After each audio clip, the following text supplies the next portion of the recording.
อกไม้ยังบานดังวันเก่าราวกับเจ้าดอกไม้รู้ว่าพระองค์จากไปแต่กลิ่นหอมยังพัดผ่านใจให้ระลึกถึงพระเมตตาแผ่นดินนี้พุทโธเมนาโถขอเอาพระพุทธเจ้าเป็นที่พึ่ง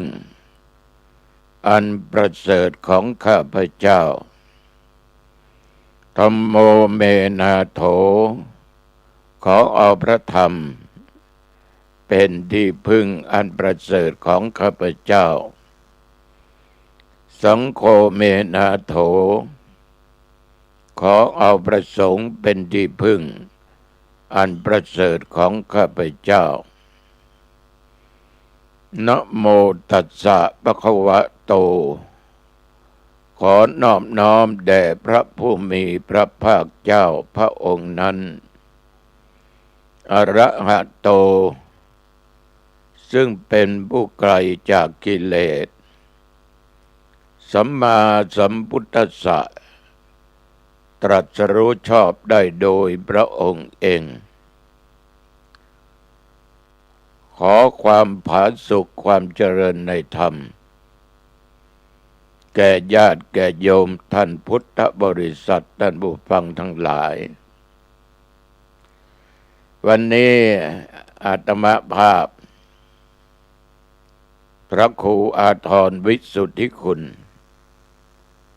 หรือสวาตุเจ้าบุญทันปริสุทธโธเจ้าอาวาสวัดหนองตองตำบลหนองตองอำเภอหางดงจังหวัดเชียงใหม่188/3ราชทินานามพระครูอาทรวิสุทธิคุณตำแหน่งปัจจุบันเป็นเจ้าคณะอำเภอหางดงมีทั้งที่วัดถูกต้องและไม่ถูกต้อง87วัดด้วยกันอำเภอหางดงนั้นมีพระมีเณรอยู่มากพอสมควรพูดถึงตอนนี้ในญาติโยมจังหวัดเชียงใหม่คณะสงฆ์เรานั้นพระสงฆ์องค์เณรนั้นลดลงพระมีมากกว่าเณรเมื่อรวมกันแล้วทั้งหมดมี 9,000 กว่ารูปทั้งพระทั้งเณรหายากมากหายากน่าเป็นห่วงอยู่นะโยมนะบางวัดก็มีพระองค์เดียวเณรไม่มีนอกจากนั้นก็มีหมามีแมวอยู่เฝ้าศาลากุฏิเฝ้าวัดเฝ้าวาบางวัดก็ยังพอดีมีพระหนึ่งเณรหนึ่งบางวัดที่กว้างมาก7-8 ไร่10 กว่าไร่20 กว่าไร่มีพระองค์เดียวในยุคปัจจุบันนี้ทั่วประเทศ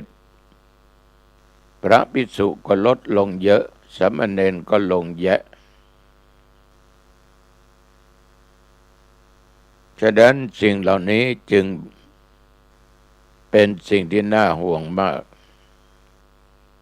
แต่ก็ไม่เป็นไรไปตามกาลตามเวลาตามยุคตามสมัยของมันท่านทั้งหลายในฐานะที่พวกเราทั้งหลายนั้นเป็นชาวพุทธเราควรจะทำอย่างไรเมื่อเหตุการณ์เหล่านี้มันเกิดขึ้น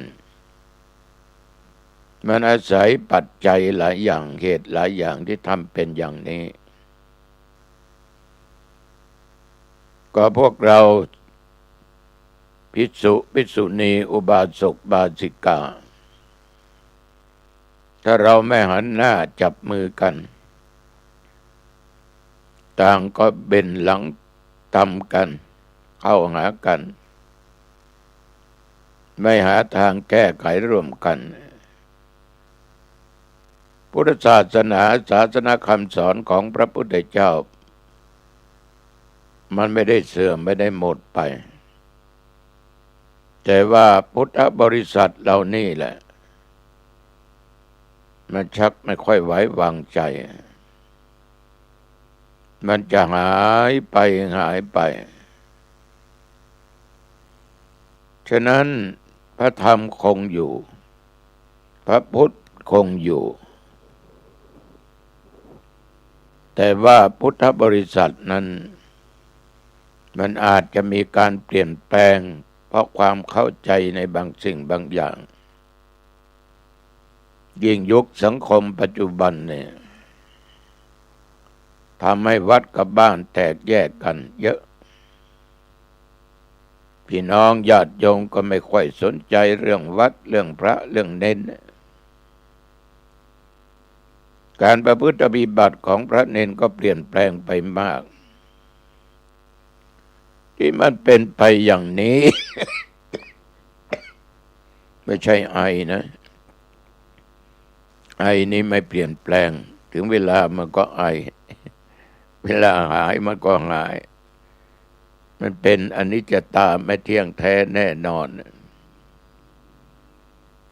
เพราะทุกคนหนีไม่พ้นหลีกไม่ได้เรื่องแก่เรื่องเจ็บเนี่ยเรื่องตายนี่มันหนีไม่ได้จะหลบจะหลีกไปอยู่ที่ไหนก็ไม่ได้ฉันใดญาติโยมความเป็นอยู่ของพี่น้องชาวพุทธเราทั้งหลายตัวปัจจุบันมีความคิดเห็นขัดแย้งกันมากบางเรื่องไม่เป็นเรื่องแต่สร้างเรื่องมันขึ้นมาฉะนั้นบางสิ่งบางอย่างนี่เราจะต้องหาทางแก้ไขช่วยกันแก้ไขเพื่อยังพุทธศาสนาของเรานี้ทำยังไงให้มีชาวพุทธเยอะๆเป็นพุทธะที่ตื่นที่รู้แจ้งเห็นจริงทุกวันนี้มันก็มีชาวพุทธเยอะแต่มันไม่มากนับถือศาสนาอะไรพุทธศาสนาแต่ว่าจะตื่นนั้นก็ยังมีไม่มากส่วนมากก็ยังหลับไหลอยู่เพราะไม่เข้าใจเรื่องธรรมะของในทางพุทธศาสนาบางคนก็ยังบอกว่าบาปบุญคุณโทษมันไม่มีหรอกนรกสวรรค์ไม่มีความชั่วไม่มีบางคนก็ยังคิดอยู่อย่างนั้นแต่ทุกคนคิดอย่างนี้หมดนี่ลำบากจะแก้ไขอะไรไม่ได้ฉะนั้นธรรมภาพจึงขอฝากกับญาติกับโยมท่านอุบาสกอุบาสิกาทั้งหลายภิกษุและพระทั้งหลายเน้นทั้งหลายเราต้องช่วยกันแล้วนะต้องหันหน้าเข้าหากันจับมือกันเหมือนกับวัดหนองตองเนี่ยเมื่อก่อนก็มีเนนอยู่7-8 องค์ก่อนเข้าพรรษาจะเข้าพรรษาก็ลาสิกขาบทไปตั้งหลายองค์เหลือเนนองค์เดียวพระภิกษุก็ยังพอดีมี5-6 องค์กับธรรมาภาพแต่ก่อนแต่ไรมาเนนต้องมีอย่างน้อย10 กว่าองค์พระ7-8 รูปหรือ10 กว่ารูปเพราะใดเราเป็นวัดบ้านนอกข้างนอกแต่เป็นวัดในเมืองนี่วัดใหญ่ๆก็มีพระเยอะมีเนนแยะอยู่แต่บางวัดตุเจ้าก็เหลือองค์เดียว เหลือองค์เดียวเป็นกำพร้าเฝ้าวัดเข้าไปในวัดก็เห็นหมาเห็นแมวตรงนั้นแหละนะเหลือองค์เดียวนี่เป็นกำพร้านะโยมนะเพราะเน้นก็ไม่มีตัวเจ้าอยู่ด้วยก็ไม่มีอย่างไรก็ตามต้องขออนุโมทนาขอบใจต่อพระสงฆ์องค์เจ้าทุกรูปครูบาอาจารย์ท่านพระมหาเถระทั้งหลายที่อยู่กับวัดกับวา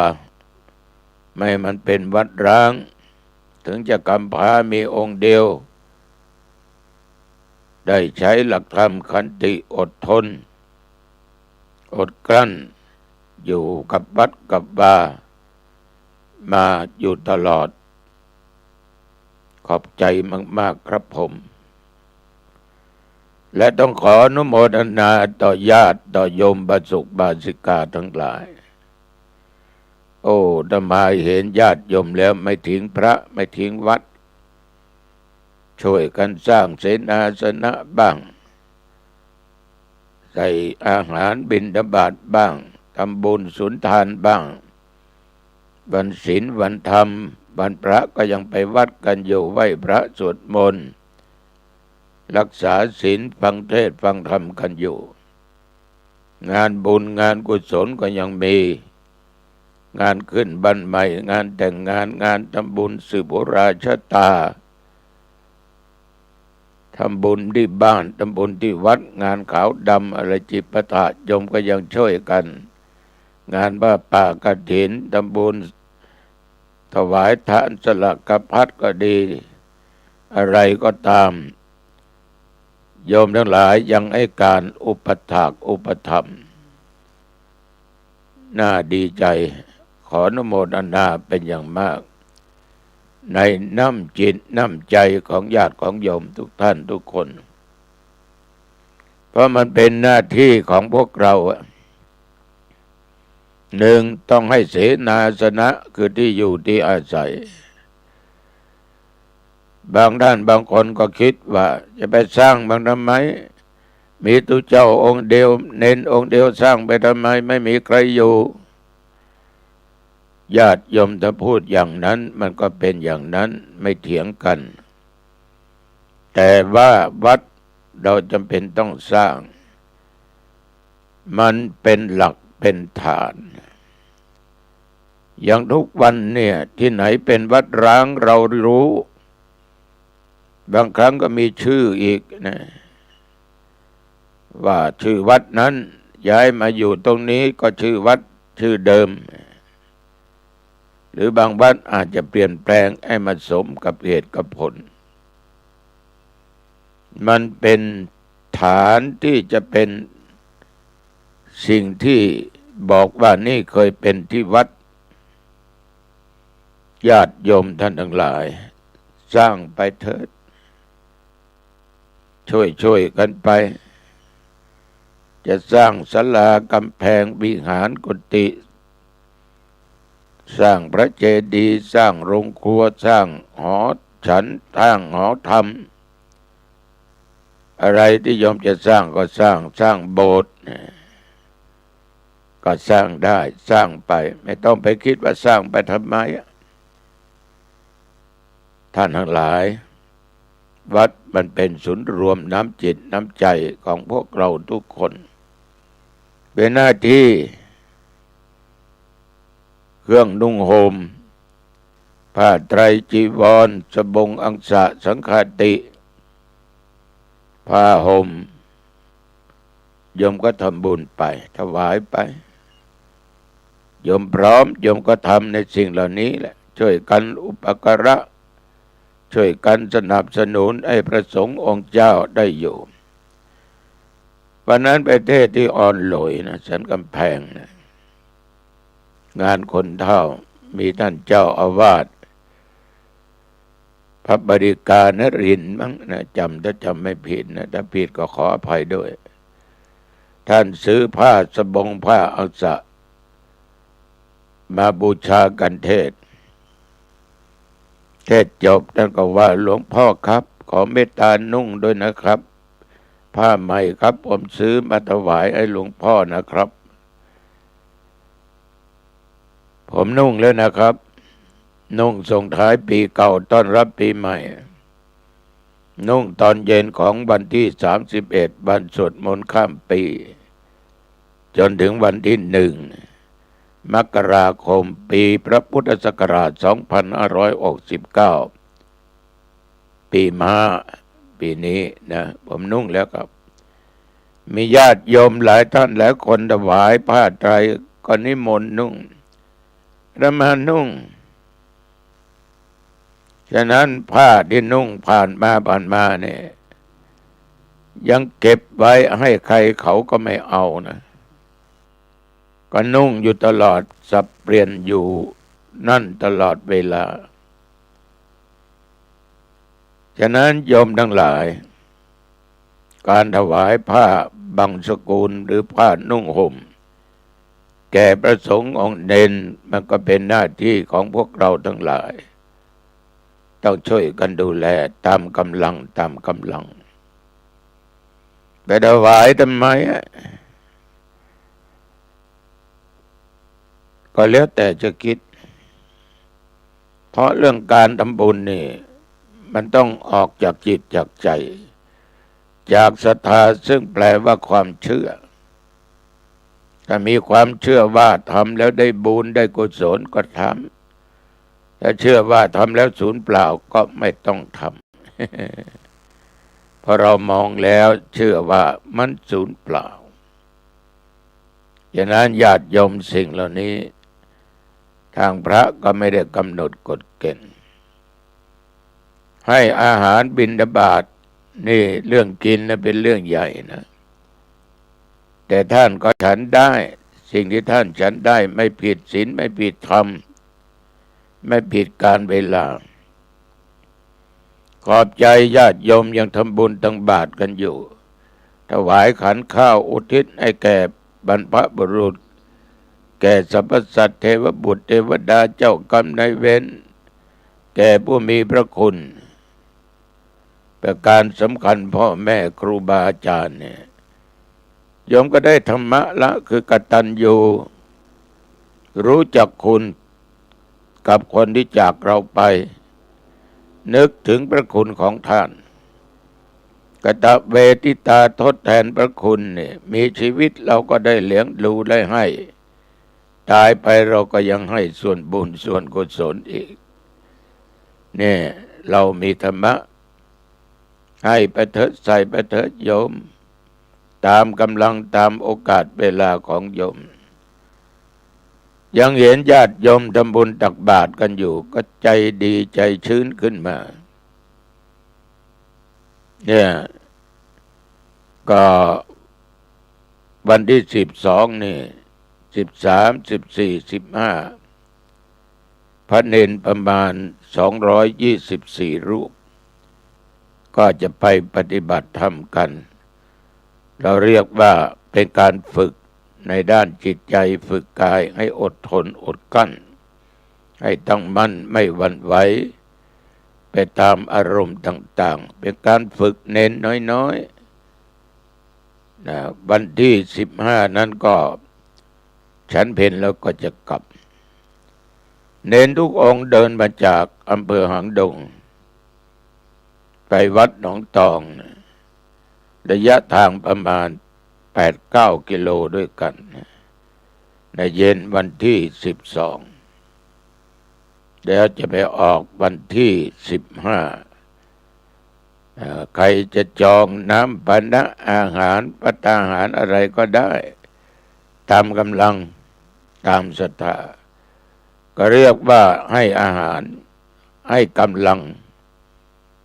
เรื่องกินเนี่ยโยมเคยพูดกันว่ามันเป็นเรื่องใหญ่เรื่องตายเป็นเรื่องเล็กมันจริงๆในชีวิตอยู่ได้กินได้ขบได้ฉันแต่พระท่านก็ฉันสิ่งที่ควรฉันในการเวลาที่มันถูกต้องไม่ผิดพระธรรมวินัยเนี่ยญาติโยมเป็นผู้ให้พระเป็นผู้รับฉัน โอ้คนให้โดยจิตศรัทธาด้วยความเชื่อว่าได้สร้างบุญไม่อดไม่อยากหรอกโยมถ้าโยมมีจิตใจโอบอ้อมอารีเพื่อแผ่สงเคราะห์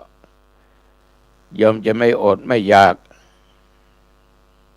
ท่านได้ฉันของเราไปท่านก็ดีอกดีใจท่านก็ให้พรอนุโมทนาฉะนั้นเรื่องอาหารบิณฑบาตเป็นเรื่องของโยมนะแต่บางวัดเมื่อไม่มีเจ้าอาวาสไม่มีตู้เจ้าอยู่เน้นก็ไม่มีอยู่โยมก็ไปหาตู้เจ้าไปอยู่ไม่นี่ญาติโยมตู้อาหารนี่3 ชั้นเต็มหมดได้3 เดือนไปเหลือชั้นเดียวนานเข้เหลือถ้วยเดียวไม่ว่างไม่ว่างทุกคนก็ไม่ว่างเลยอดเลยต้องออกจากวัดหรืองั้นก็ลาสิกขาบทออกไปฉะนั้นเรื่องกินจึงเป็นใหญ่โยมลองดูงานต่างๆงานฉลองงานขึ้นใหม่งานแต่งงานของโยมเนี่ยอะไรที่โยมต้องเตรียมเรื่องกินจะเอาอะไรมาเลี้ยงแขกที่มาในงานนะบางครั้งยอมผิดศีลอีกเลี้ยงของมึนเมาเข้าไปอีกเลี้ยงน้ำเหล้าสุราเมลัยเลี้ยงไปเลี้ยงมาเมาในที่พูดจาอะไรก็ไม่รู้ขัดหูขัดใจเลยชกต่อยกันบางครั้งฆ่ากันตายก็มียิงกันแทงกันตายในงานแต่งงานในงานบุญเลยเป็นงานอวมงคลไปนะจากงานมงคลเป็นอวมงคลไปงานมงคลเป็นอัปปีไปพอเราเลี้ยงไม่ถูกที่ถูกทางแต่เลี้ยงพระสงฆ์องค์เนรไม่มีสิ่งเหล่านี้อันนี้ฝากไปกับญาติกับโยมอีกประการหนึ่งนั่นนะเวลาสงฆ์องค์เนรเจ็บไข้ได้ป่วยดูแลรักษาหาหยุกหายามาให้ท่านหรือนำท่านไปหาหมอตามคลินิกต่างๆตามโรงพยาบาลท่านทั้งหลายดูแลภิกษุไข้เหมือนท่านได้ดูแลกูตถาคตหรือพุทธเจ้าการเจ็บไข้ได้ป่วยนั้นมันไม่เว้นไม่ว่านี่เป็นพระต้องเว้นเป็นเณรต้องเว้นมันไม่เว้นญาติโยมอนาถตุเจ้าหนองตองมันก็ไม่เว้นดีใจคราวที่แล้วไปนอนโรงพยาบาล2-3 ครั้งญาติโยมโอ้โหไปหาไปเยี่ยมไปใจไปให้กำลังใจว่าหลวงปู่หลวงพ่อท่านพระครูต้องสู้นะครับต้องสู้นะจ๊ะอยู่กับโยมเขานานๆก็ปู่มีอายุขวัญยืน120 ปีนะครับชื่นใจก็ขอโยมมีอายุเหมือนกับเรานะได้อยู่บำรุงพุทธศาสนาอันเป็นศาสนาขององค์สมเด็จพระสัมมาสัมพุทธเจ้าแน่ญาติโยมการดูแลภิกษุไข้นั้นเพียงแต่ให้กำลังใจกันมันก็มีความสุขมันเหมือนยามันเหมือนยาบางครั้งก็ให้ข้อคิดก็เป็นธรรมโอสถให้ข้อคิดก็เป็นธรรมโอสถฉะนั้นท่านทั้งหลายการที่เราทั้งหลายได้อุปถากอุปถัมภ์ดูแลพระสงฆ์องค์เจ้านั้นก็นับว่าเป็นบุญเป็นกุศลสืบต่อพระพุทธศาสนาต่อไปมันก็เป็นหน้าที่ของพวกเราชาวพุทธทั้งหลายที่จะต้องช่วยกันอย่างไรก็ตามท่านทั้งหลายธรรมะศาสนาคำสอนของพระพุทธเจ้านั้นเป็นโอสถสามารถรักษาโรคภัยไข้เจ็บภัยอันตรายต่างๆได้ยกตัวอย่างโยมมีศีลรักษาศีล 5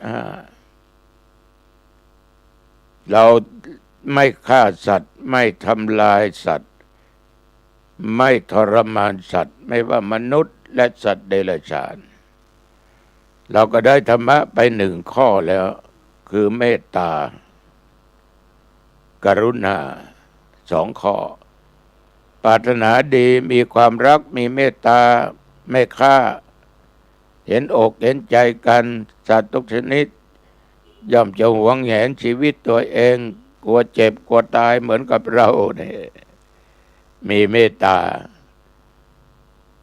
เหมือนกับโยมทุกวันเนี่ยมีเมตตาสูงมากเอาสัตว์มาเลี้ยง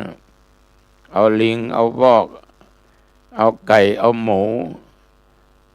เอาหมาเอาแมวมาเลี้ยงเนี่ยวัวควายโยมก็เลี้ยงแต่บางคนเลี้ยงไว้ขายเลี้ยงไว้ฆ่ากินเนื้อมันนั่นเป็นบาปเป็นกรรมเลี้ยงหมาเลี้ยงแมวนี่โอ้โหขอเตือนสติโยมหน่อยนะเลี้ยงได้บุญกรุณาก็ได้บุญโยมไม่ทำร้ายไม่ฆ่าใครอานิสงส์เกิดเราจะมีอายุมั่นยืนยาวเนี่ยบางคนอายุตั้ง80 90เป็นร้อยกว่าปีหลวงปู่ก็มีญาติโยมก็มีอายุมากเพราะรักษาศีลข้อที่หนึ่งดีในอดีตชาติมีเมตตาปราณีต่อสัตว์ทุกชนิดอย่างหมากับแมวในยุคปัจจุบันเนี่ยโยมรักหมามากตัวหนึ่ง2,000 3,000 7,000 8,000 10,000 20,000โยมก็หาซื้อมาเลี้ยงแมวก็เช่นเดียวกันก็เลี้ยงหน้ากระลิ้มกระเหลี่ยน่ารักมากป้อนนมป้อนข้าวอาบน้ำชำระร่างกายตัดผมตกแต่งให้นุ่งผ้าด้วยนะหน้าหนาวใส่เสื้ออุ่นอีกนะแมวกับหมาเนี่ยหน้าร้อนนอนเนาะ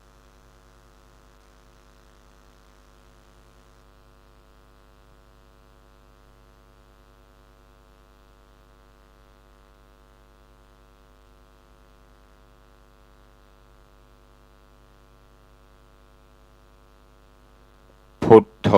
เมนะก็อยากจะหลับแต่โยมก็อดทนรอฟังตุเจ้าหนองตองพูดธรรมะจนจบแล้วจะหลับจะนอนนะคือโยมมีขันติธรรมนะมีสัจจะบาจาต่อตัวเองวันนี้เวลานี้หลวงพ่อวัดหนองตองจะนำเอารายการธรรมะก่อนนอนมาพูดในทางสถานีวิทยุขึ้นพุทธศาสนาพัฒนธรรม 104.50 ของวัดฝายหินทุกวันอังคารเนี่ยเวลานี้เนี่ยโยมฟังแล้วมีสัจจะคราวหน้าก็ต้องฟังอีกนะถึงจะนอนหลับก็ดีกว่าไม่ได้ฟังนะญาติโยมโอ้คนเรามีธรรมะเนี่ยจึงจะฟังได้นะไม่มีธรรมะฟังไม่ได้คนไม่มีธรรมะไม่มีศรัทธาความเชื่อความเลื่อมใสไม่ว่าตัวบุคคลไม่ว่าธรรมะไม่ว่าเรื่องศีลเรื่องธรรมมันฟังไม่ได้ไปฟังทำไมดึกแล้วนอนหลับสบายดีหนาวก็หนาวอย่าไปฟังเลยไอ้คนที่ชอบฟังเราอยากหลับเราก็หลับได้หลวงพ่อไม่ได้บังคับเราก็หลับได้พักผ่อนได้ตามสบายตามอิริยาบถเราอยู่ในบ้านเนี่ยตุ๊หนองตองก็ไม่เห็นนะโยมก็ไม่เห็นธรรมาก็ไม่เห็นโยมนะแต่ธรรมะเราถึงกันใจต่อใจเราถึงกันฉะนั้นศรัทธาสาธุชนญาติโยมท่านผู้ฟังทั้งหลายธรรมะอันเป็นศาสนคำสอนขององค์สมเด็จพระสัมมาสัมพุทธเจ้านั้นทันยุคทันสมัยอยู่ตลอดเวลา 2,500 กว่าปีมาเป็นมาอย่างใดก็เป็นไปอย่างนั้นอยู่นะไม่ขาดเป็นสัจธรรมอมตะธรรมเป็นสภาพที่ทรงไว้อยู่ตลอดเวลาวันนี้ตุเจ้าขอฝากไว้เป็นสคสกับญาติกับโยมนะในต้นปีพุทธศักราช 2569 ปีนี้เป็นปีม้านะม้าทองนะม้าทองม้าเงินนะโยมนะเอาละก็บรรยายธรรมะพอสมควรเอาโยมจะพักผ่อนจะหลับจะนอน เจริญพรญาติโยมกราบพระ5 หนกราบพระพุทธเจ้ากราบพระธรรมกราบพระสงฆ์แล้วกราบพระในบ้านพระบิดาพระบรรดาคือพระพ่อพระแม่นั่นนะท่านได้กำเนิดให้ชีวิตเลี้ยงดูเรามาแล้วกราบพระอุปชฌาย์ครูบาอาจารย์เพราะครูเป็นผู้ถ่ายทอดศิลปะวิชาความรู้แก่เราให้ปัญญาแก่เราให้เรามีวันนี้เราได้เป็นน้อยเป็นหนานเป็นเนนเป็นตู้เจ้าอยู่ในตำแหน่งนั้นตำแหน่งนี้เป็นชั้นนั้นชั้นนี้ได้เพราะเรามีอุปชฌาย์ต้องนึกถึงท่านตลอดนะแล้วสวดมนต์3 บทเอาบทพุทธคุณอิติปิโสธรรมคุณสวากขาโตสังฆคุณสุปฏิปันโนเจริญสมาธิภาวนาพอสมควรแก่เวลาไม่ต้องมากขอจิตตั้งมั่นเพียงแต่ชั่วขณะโยมก็ได้บุญเยอะเกิดปัญญาแยะออกสมาธิก็แผ่เมตตาแก่สรรพสัตว์เจ้ากรรมนายเวรเทวบุตรเทวดาเทพาอารักษ์ผีหอผีเงินผีปู่ผีย่าเจ้าต้งเจ้านาเจ้าที่เจ้าทางเจ้ากรรมนายเวรทั้งหลายแผ่เมตตาให้ทุกคนมิตรสหายที่เราไปมาหาสู่กันเพื่อนร่วมโลกเกิดแก่เจ็บตายด้วยกันทั้งหมดทั้งสิ้นแผ่เมตตาแก่ผู้มีพระกรุณาคุณต่อเรามีบิดามารดาปู่ย่าตายายครูบาอาจารย์คนที่มีพระคุณไม่มีพระคุณก็แผ่เมตตาให้หมดแหละเจ้ากรรมนายเวรทั้งหลายแล้วอย่าลืมนะโยมนะแผ่เมตตาแก่ตัวเองข้าพเจ้าเกิดมาในชาตินี้พบหน้าต่อไปขอข้าพเจ้าจงมีปัจจัยต่างๆแก้วแหวนเงินทองเข้าของสิ่งของต่างๆโภชนะอาหารเครื่องนุ่งห่มข้าพเจ้าอย่าได้อดอย่าได้อยากอย่าได้ทุกข์อย่าได้ยากอย่าได้ลำบากและขอข้าพเจ้าได้เกิดร่วมชาติพระศิริยะเมตไตรนอนหลับสบายไม่ฝันเห็นร้ายตื่นมาใบหน้าเปล่งปลั่งสดชื่นรื่นใจสัพพิติโยวิวัชชันตุสัพพะโลโควินัสสตุมาเตภวะตวันตรโยสุขีทีคายุโกภวะอภิวาทานะสีลิสนิจังวุฒาปัจจายโนจตารโรธรรมาวัฏันติอายุวันโนสุขังพลัง